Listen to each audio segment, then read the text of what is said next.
ಬೆಂಗಳೂರಿನಲ್ಲಿ ಎಲ್ಲಿ ನೋಡಿದಲ್ಲಿ ಗುಂಡಿಗಳು, ಎಲ್ಲಿ ನೋಡಿದಲ್ಲಿ ಕಸ ಕಡ್ಡಿಗಳು. ಇದರ ವಿರುದ್ಧ ವಾಟಾಳ್ ನಾಗರಾಜ್ ಪ್ರತಿಭಟನೆ ಶುರು ಮಾಡಿದ್ದಾರೆ. GBA ವಿರುದ್ಧ, ಗ್ರೇಟರ್ ಬೆಂಗಳೂರು ಅಥಾರಿಟಿ ವಿರುದ್ಧ ವಾಟಾಳ್ ನಾಗರಾಜ್ ಆಕ್ರೋಶ ವ್ಯಕ್ತಪಡಿಸಿದ್ದಾರೆ. ಮನೆ ಮುಂದೆ ಕಸ ಸುರಿದು ದಂಡ ವಸೂಲಿಗೆ ಅವರು ವಿರೋಧ ವ್ಯಕ್ತಪಡಿಸಿದ್ದಾರೆ. ನಿಮ್ಮ ಕ್ರಮ ಸರಿಯಲ್ಲ ಅಂತ ಅವರು ಪ್ರತಿಭಟನೆ ಮಾಡಿದ್ದಾರೆ.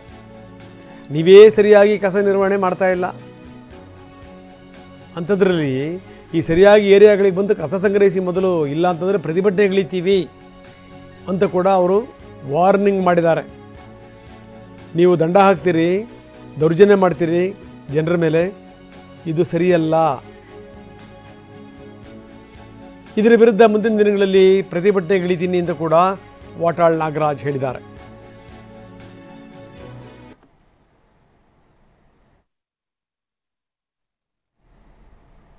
ನಾವು ನೋಡಿ ತೋರಿಸ್ತಾ ಇದ್ದೀವಿ, ಎಲ್ಲೆಲ್ಲಿ ಕಸ ತಗೊಂಡೋಗಿ ಹಾಕ್ತಾ ಇದ್ರಲ್ಲ ಅಂಥವ್ರ ಮನೆ ಮುಂದೆ ಕಸ ಸುರಿದಿರೋದು, ಜೊತೆಗೆ ಕಸ ಸುರಿದಿರೋರಿಗೆ ದಂಡ ಹಾಕ್ತಿರೋದು, ಇಂಥವೆಲ್ಲವೂ ಕೂಡ. ಬನ್ನಿ ವಾಟಾಳ್ ಮಾತಾಡ್ತಾ ಇದ್ದಾರೆ ನೋಡೋಣ. ಎಲ್ಲಿಂದ ಬಂದವ್ರು ಕಸ ಹಾಕಿದ್ರೆ ಕಸ ಎತ್ತಬೇಕಾಗಿರೋದು ಬೆಂಗಳೂರಿನ ನಗರ ಮಹಾಪಾಲಿಕೆಯ ಕರ್ತವ್ಯ. ಕಸ ಗುಡಿಸ್ಬೇಕಾದ್ದು ಪ್ರಶ್ನೆನೇ ಇಲ್ರಿ. ಅದಕ್ಕೋಸ್ಕರ ನೀವು ಮನೆ ಮಾಲೀಕರು ಹೇಳೋದು ಹೊಡೆದು ಬಿಡ್ತೀರಾ? ಹೊಡಿತೀರನ್ರಿ? ಕೂತ್ಕೊಳ್ಳೆ ಗೊತ್ತು ನಿಂದು, ಯಾವ ದೊಡ್ಡ ಮನುಷ್ಯ ಕೂತ್ಕೊಳ್ಳೆ ಗೊತ್ತು. ಏನು ಕೇಳೋದು? ಹಾಕ್ಬಾರ್ದು, ಹಾಕಿ ಕೂಡ್ದು ಮನೆ ಮುಂದೆ ನೀವು ಎತ್ತಬೇಕಾದವ್ರು ನೀವು. ಈ ನಾಟಕ ಬೇಡ. ಎತ್ತಬೇಕಾದವ್ರು ನೀವು, ಕಸ ಗುಡಿಸ್ಬೇಕಾದವ್ರು ನೀವು. ಅದಕ್ಕೆ ಜನಗಳ ಮನೆ ಮುಂದೆ ಕಸ ಹಾಕ್ತೀರ ನೀವು? ಪ್ರಶ್ನೆ ಕೇಳಿದ್ರೆ ನೀನು ದರೋಡೆ ತರ ಪ್ರಶ್ನೆ ಕೇಳಬೇಡ. ಹೌದು, ನೀನು ಅವಿವೇಕದ ಪ್ರಶ್ನೆ ಅದೇ ನಂಗೆ ಕೇಳ್ಬಿಟ್ರೆ ಅದಲ್ಲ. ಹೌದು, ಸಾರ್ವಜನಿಕರ ಜವಾಬ್ದಾರಿ ಇರಬಾರ್ದು ಅಂತ ನಾನು ಹೇಳೋದಿಲ್ಲ.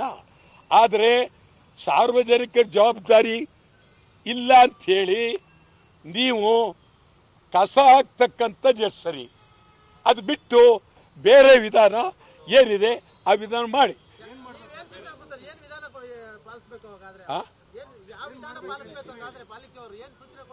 ಪಾಲಿಕೆಯವರು ಮಾಡಬೇಕಾದ್ದು ಇನ್ನೂ ಹೆಚ್ಚಿಗೆ ಪೌರ ಕಾರ್ಮಿಕರು ಮಾಡಬೇಕು, ಗಾಡಿಗಳು ಕಳಿಸ್ಬೇಕು, ತೀವ್ರವಾಗಿ ಹೇಳಬೇಕು, ಎಲ್ಲ ರೀತಿಯ ವಿಚಾರವನ್ನು ಹೇಳಿ ಜನರಿಗೆ ತಿಳುವಳಿಕೆ ಮಾಡಬೇಕು. ತಪ್ಪು ತಿಳ್ಕೊಬೇಡ, ಬೇಜಾರು ಮಾಡ್ಕೋಬೇಡ. ಎಲ್ಲರೂ ಆಯ್ತು, ತಿರಿ ಕೋಪಿಸ್ಕೋಬೇಡ ಸೂರ್ಯ. ಆಯ್ತಾ? ಇರಲಿ. ಆದ್ದರಿಂದ ಇಲ್ಲಿ ಬೆಂಗಳೂರು ನಗರಸಭೆಯವರು ಇತಿಹಾಸದಲ್ಲಿ ಸುಮಾರು ಈ ನಗರಸಭೆಯಿಂದ ಈ ಗ್ರೇಟರ್ ಬೆಂಗಳೂರಿಗೆ ಸುಮಾರು 70-75 ವರ್ಷ ಆಗಿದೆ. ಮೊದಲು ಮುನ್ಸಿಪಾಲಿಟಿ ಆಗಿತ್ತು. ಅಲ್ಲಿಂದ ಇಲ್ಲಿನವರೆಗೆ ಇಂಥ ಪರಿಸ್ಥಿತಿ ಎಂದು ನಡೆದಿರಲಿಲ್ಲ. ಆದ್ದರಿಂದ ಇದು ಜನರಿಗೆ, ನಾಗರಿಕರಿಗೆ ಅಪಮಾನ. ಇದ್ರ ಜೊತೆಗೆ ಮತ್ತೊಂದು ವಿಚಾರ ತಮಗೆ ತಿಳಿಸ್ತೇನೆ.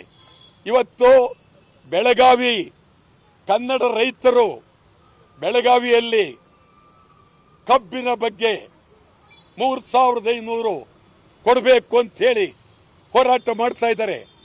ನನ್ನ ಸಂಪೂರ್ಣ ಬೆಂಬಲ 3500 ಕೊಡಬೇಕು. ಸರ್ಕಾರಕ್ಕೆ ಕೇಳ್ತೀನಿ, ಕೇಂದ್ರ ಸರ್ಕಾರ, ರಾಜ್ಯ ಸರ್ಕಾರ ಎರಡೂ ಸೇರಿ ಕಬ್ಬಿನ ಬೆಳೆಗಾರರಿಗೆ. ಮನೆ ಮುಂದೆ ಕಸ ಸುರಿತೀರಿ, ಕಸ ಸುರಿಯೋಕೆ ನಿಮ್ಗೆ ಅಧಿಕಾರ ಕೊಟ್ಟಂಥವ್ರು ಯಾರು? ಯಾವುದೇ ಕಾರಣಕ್ಕೂ ಈ ರೀತಿ ಕಸ ಸುರಿಬಾರದು, ಜನರನ್ನು ಹೆದರಿಸಬಾರದು. ಗ್ರೇಟರ್ ಬೆಂಗಳೂರು ಅಥಾರಿಟಿ ವಿರುದ್ಧ ವಾಟಾಳ್ ನಾಗರಾಜ್ ಕಿಡಿಕಾರಿದ್ದಾರೆ. ದಂಡ ವಸೂಲಿ ಮಾಡಿದರೆ, ಮನೆ ಮುಂದೆ ಕಸ ಸುರಿದ್ರೆ ಪ್ರತಿಭಟನೆ ಮಾಡ್ತೀವಿ ಅಂತ ಕೂಡ ಅವರು ಎಚ್ಚರಿಕೆ ಕೊಟ್ಟಿದ್ದಾರೆ.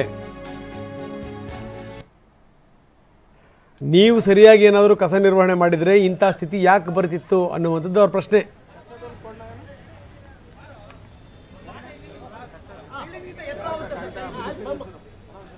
ನೋಡಿ, ವಾಟಾಳ್ ನಾಗರಾಜ್ ಪ್ರತಿಭಟನೆ ಮಾಡ್ತಾ ಇದ್ದಾರೆ BBMP ಕಚೇರಿಯ ಮುಂಭಾಗದಲ್ಲಿ. ಪ್ರತಿಭಟನೆ ಜೊತೆಗೇನು ಅಂದರೆ ನೇರ ಎಚ್ಚರಿಕೆ ಗ್ರೇಟರ್ ಬೆಂಗಳೂರು ಅಥಾರಿಟಿಗೆ. ಸರಿಯಾಗಿ ಮೊದಲು ಏರಿಯಾಗಳಿಗೆ ಬರೋದು ಕಲ್ತ್ಕೊಳ್ಳಿ, ಕಸ ಸಂಗ್ರಹ ಮಾಡಿ, ಸುಮ್ಮನೆ ಜನರ ಮೇಲೆ ದೌರ್ಜನ್ಯ ಮಾಡಬೇಡಿ. ಈ ರೀತಿ ಮಾಡಿದರೆ ನಾವು ಸುಮ್ಮನಿರಲ್ಲ, ಬಂದು ಆಯುಕ್ತರ ಮನೆ ಮುಂದೆನೇ ಕಸ ಸುರಿತೀವಿ. ಹುಷಾರಾಗಿರಿ. ಇದು ವಾಟಾಳ್ ನಾಗರಾಜ್ ಅವರ ಎಚ್ಚರಿಕೆ. ನೀವು ಕಸ ಸುರಿದ್ರೆ ನಾವು ಅದನ್ನ ಎತ್ಕೊಂಡೋಗಿ ಆಯುಕ್ತರ ಮನೆ ಮುಂದೆ ಸುರಿತೀವಿ. ನೀವೇ ನೆಟ್ಟಿಗೆ ವಿಲೇವಾರಿ ಮಾಡಿದರೆ ಇಂಥ ಸಮಸ್ಯೆ ಯಾಕೆ ಬರ್ತಿತ್ತು? ವಾರದೊಳಗಡೆ ನೀವೇನಾದರೂ ಇಂಥ ಕ್ರಮಗಳನ್ನು ನಿಲ್ಲಿಸಲಿಲ್ಲ ಅಂತಂದರೆ ಬಂದ್ ಮಾಡ್ತೀವಿ. ಆಗಲೇ ಅಂದ್ಕೊಂಡೆ ನಾನು, ಯಾಕಿನ್ನೂ ಬಂದ್ ಅನ್ನುವಂಥದ್ದು ಬರಲಿಲ್ಲ ವಾಟಾಳ್ ನಾಗರಾಜ್ ಅವ್ರ ಬಾಯಿಂದ ಅಂತ. ಈಗ ಹೇಳಿದ್ರು. ನನ್ನ ಜೀವನದಲ್ಲಿ ಒಂಚೂರಿಂದ ಸಾವಿರಾರು ಚಳುವಳಿಗಳನ್ನು ಮಾಡಿದ್ದೇನೆ.